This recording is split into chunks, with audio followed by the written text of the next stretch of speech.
Podcast. I'm your host, Brant Freeman, and we are very much into the thick of the baseball and softball seasons.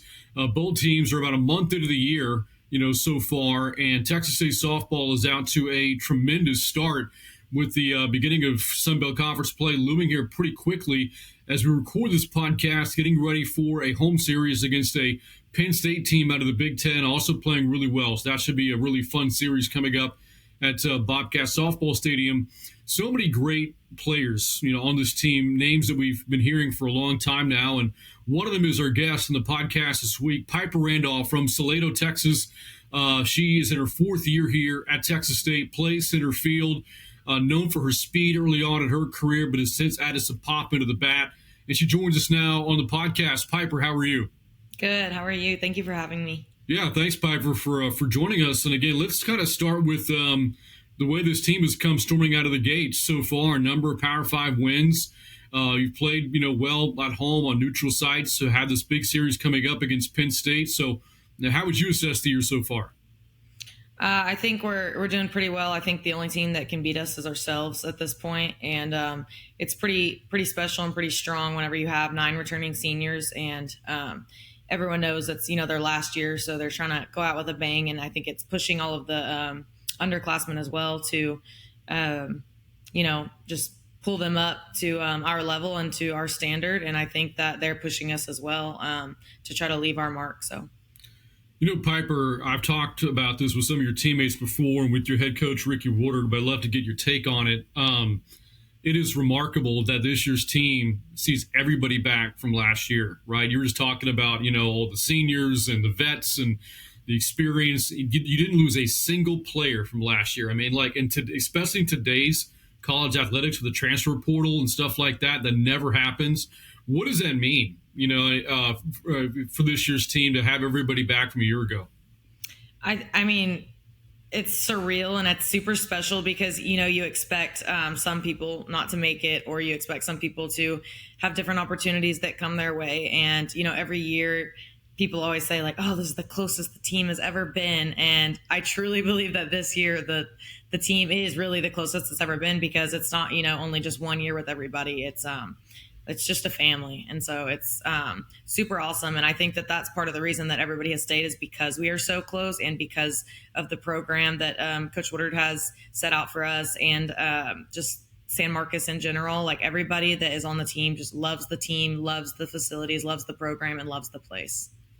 I mentioned earlier that at the beginning of your career, known a lot for your speed, but we've seen some power recently. Saw you hit your first career home run last year. And now this year, as we talk, you have 2 home runs, and both are really special, by the way. The second one you hit came on your birthday. By the way, a belated happy birthday to you. Thank you. It was this past weekend in a win over UTEP. And the other was a game-tying 3-run homer against Kennesaw State, a game that saw the team come back from down 3-0 to beat the Owls and get Ricci Woodard her 800th career win. So, take me back to those 2 home runs and what they meant to you. It was definitely pretty special. I've been working a lot with Coach Scott on hitting away ever since he came down to coach with his sister. And way back whenever I had committed to Texas State, before the rule was your junior year, I committed in 8th grade. And so obviously I was a whole different player in 8th grade than I am now. And so when I came in, I had already kind of filled out and was primarily hitting away, but she was like, I recruited you to be speed and a slapper. And so that's what I need, you for this team. And so I had to accept that role. And I definitely think that we utilized it well. And then, as you grow and change as a player, your role can change very easily. And so I think I adapted well with that, and started hitting away. And back to the home runs, I would say the one against Kennesaw State was pretty special, just because it was a game-tying one, and it was for Coach Woodard's 800th win. So I knew that game was we had to lock in for sure, and we had to find a way. And I had told her before that at bat, we were talking, and she was like, like, don't be afraid to bunt if, they're playing you back. I was like, Coach Woodard, yes. Like, if they're playing me back, I'll bunt. But if they're playing me up, I'm not going to let them disrespect me like that. So, it was good. And she just told me to stay through a ball and find one, because my previous at bat, I had still pieced the ball pretty well. And so I felt good. And so it was super special getting to, just her and I together in our journey. It was super special getting to help her, get her 800th win, since I was here for her 700th win as well. The team that was part of opening weekend, and I think you played a doubleheader again the following day. And so there really wasn't a ton of time to celebrate 800. So, what did you guys do, to celebrate with your head coach? Is it something you're going to do at the end of the season because you're in the middle of the year right now? Have you had a chance to celebrate that milestone? What have y'all done for her? We had our little celebration out on the field, which was like the main thing, but she's pretty big on like, okay, like that's over, like next step. So, she's not really we're going to celebrate that at the end of the year. That's kind of what's expected for her. And so, we celebrated on the field, and she got some flowers, balloons, and we signed a ball, and we did a little video at our banquet. And so that was pretty much it. But, the next day she was already like, we're on to 801, like, let's go. So. Yeah. I know it's funny. They showed the video at the ballpark after she got it, and I seem to recall seeing a lot of ex-players say, here's to 800 more. and Ricci Woodard had a good laugh about that. But something else about opening weekend, again, the huge win against Kennesaw with your home run to get 800, but there was that next day where you got hurt trying to track down a fly ball into center field. Took you a little bit to kind of recover from that. One, how you feeling now, and two, what was it like and having to miss a few games? I'm feeling a lot better. I had a dislocated shoulder, which I've dislocated the shoulder 4 times.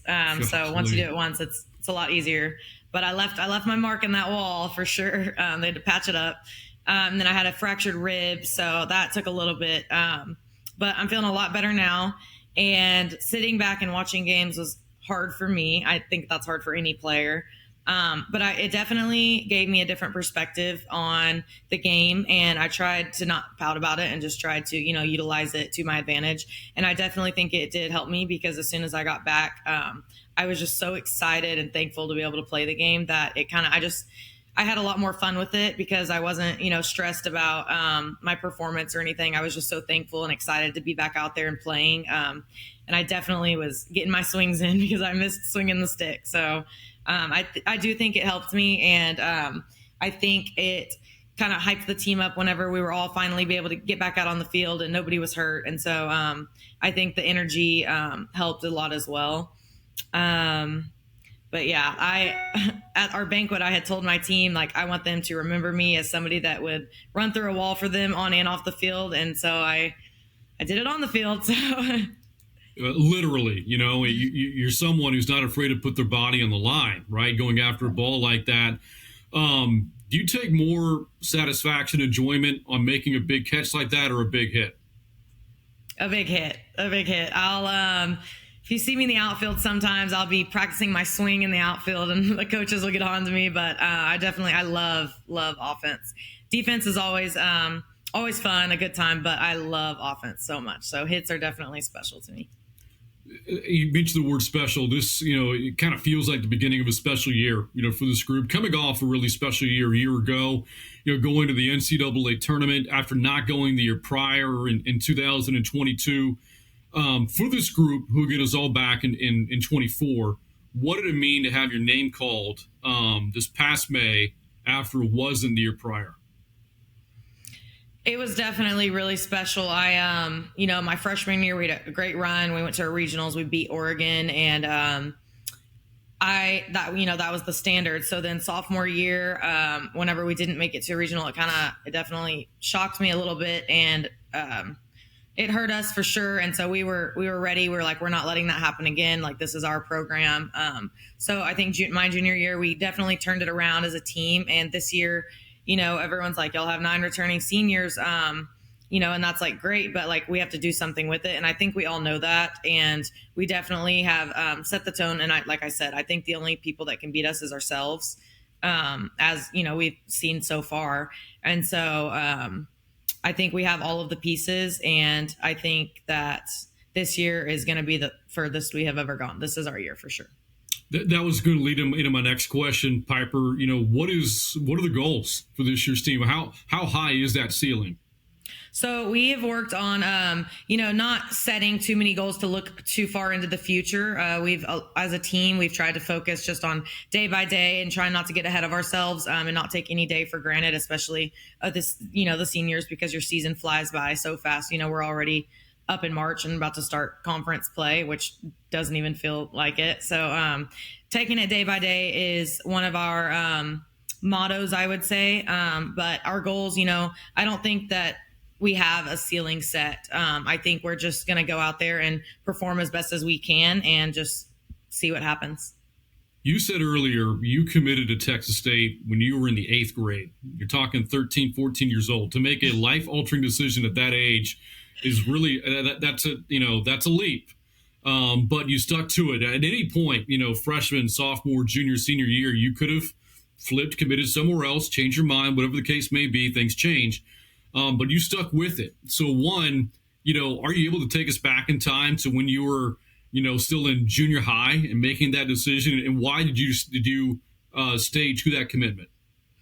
So, like I said, I was very, very small. I had my growth spurt very late. Like my junior year in high school was whenever I finally grew tall and filled out and everything. So, my 8th grade, I had gone on a visit, and I just remember the first thing I noticed was the field, obviously, in the weight room. I was a big, into lifting and everything. And so those were my two kind of things that I noticed about every school, every visit I went on.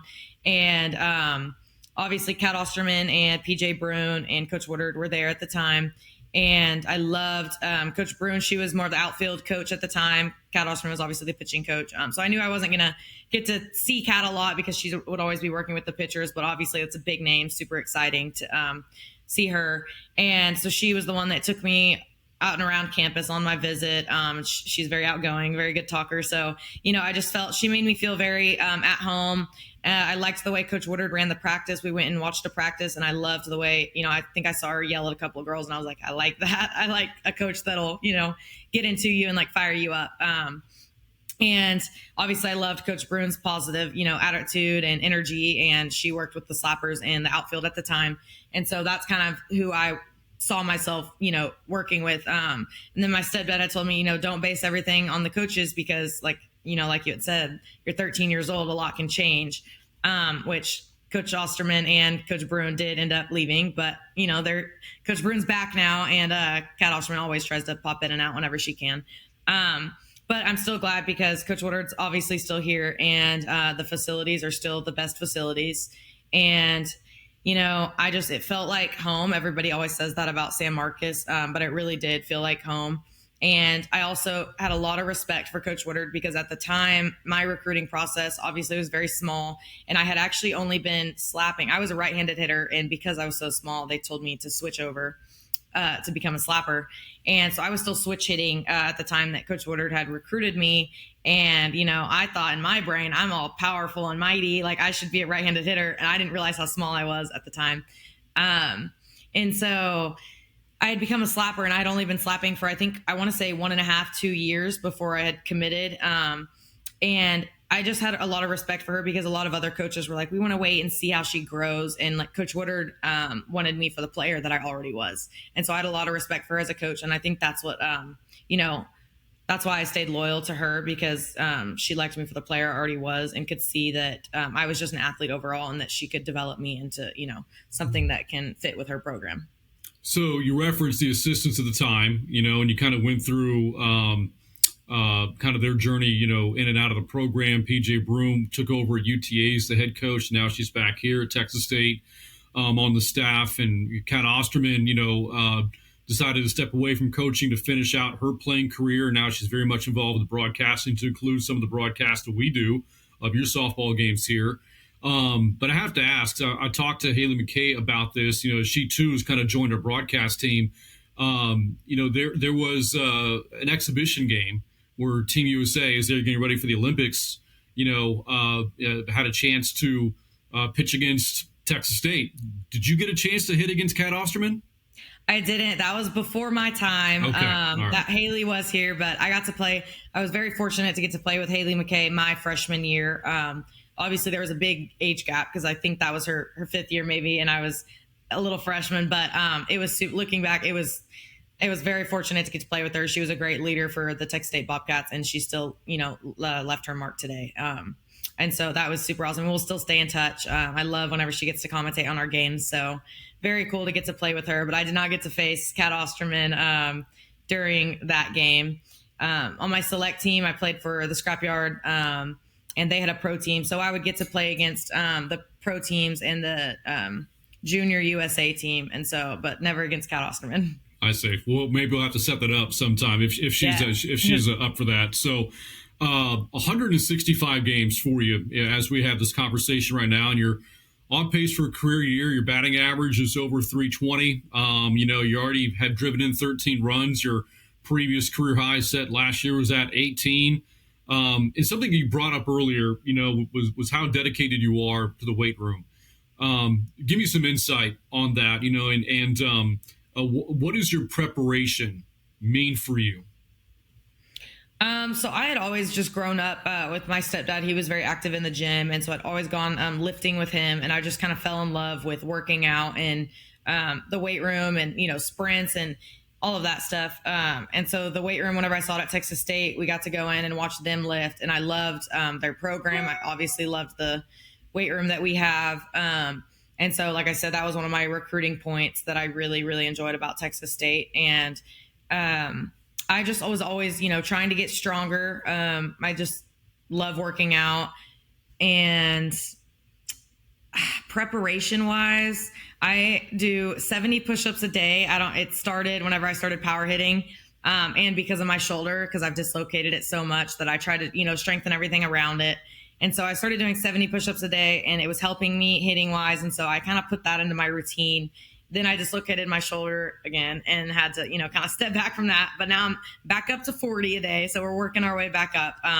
But preparation wise, it's big for me. I have noticed throughout the years that if I don't prepare the exact same way, I don't feel as ready. And so I think preparation is huge to me when it comes to like what I eat on game day and my warm up, and then my 70 push-ups and my dry cuts. So there's a couple of things. I'm not superstitious, but there's a couple of things that I have to do every single day with my preparation.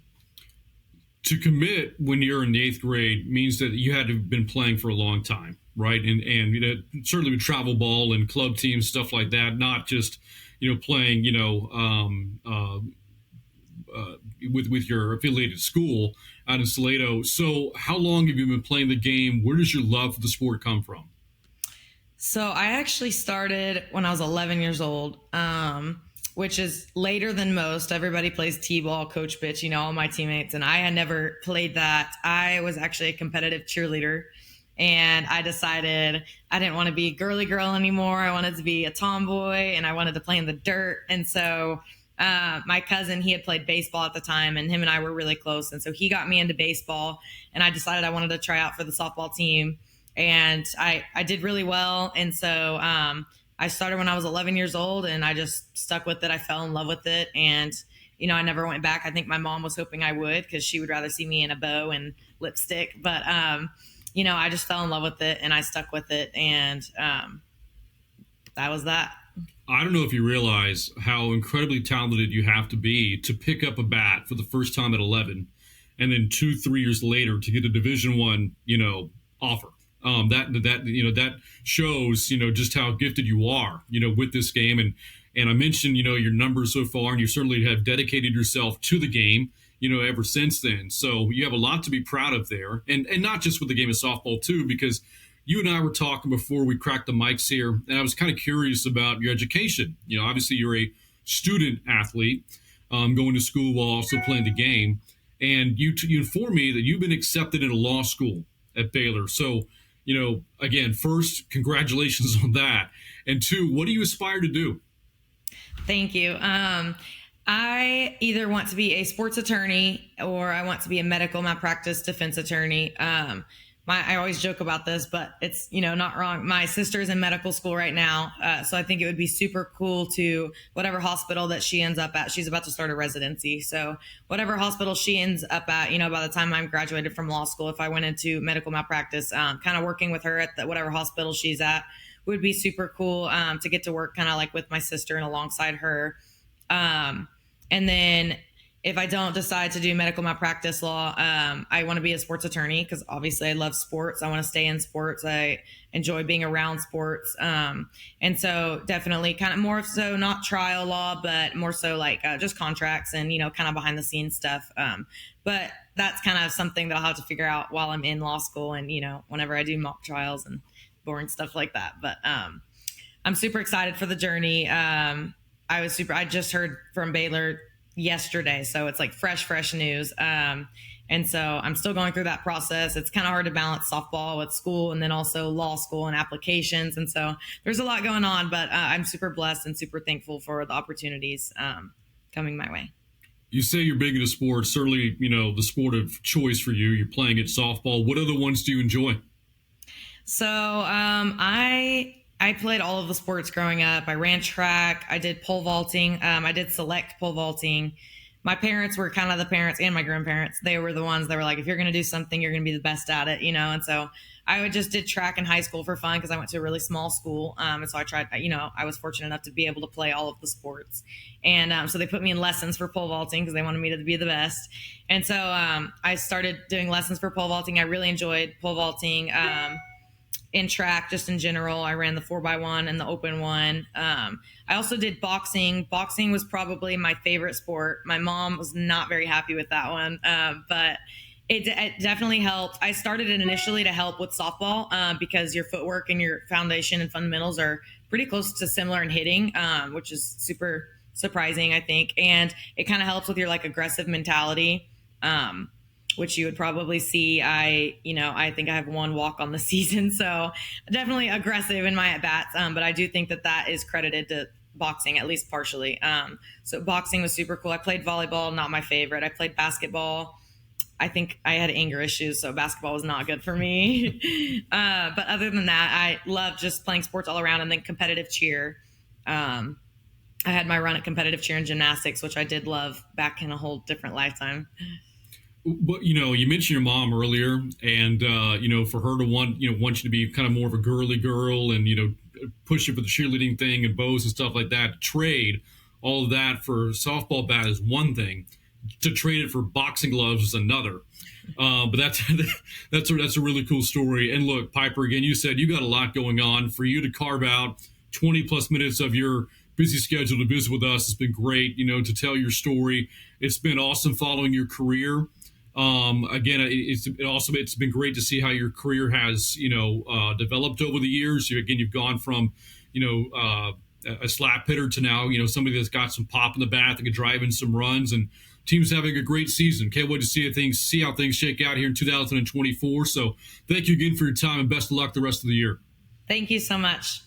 All right, that again, Piper Randolph joining us on the State Sub podcast. Piper and the Cats take on Penn State in an upcoming series Thursday and Friday at Bobcat Softball Stadium. So you saw Piper do it.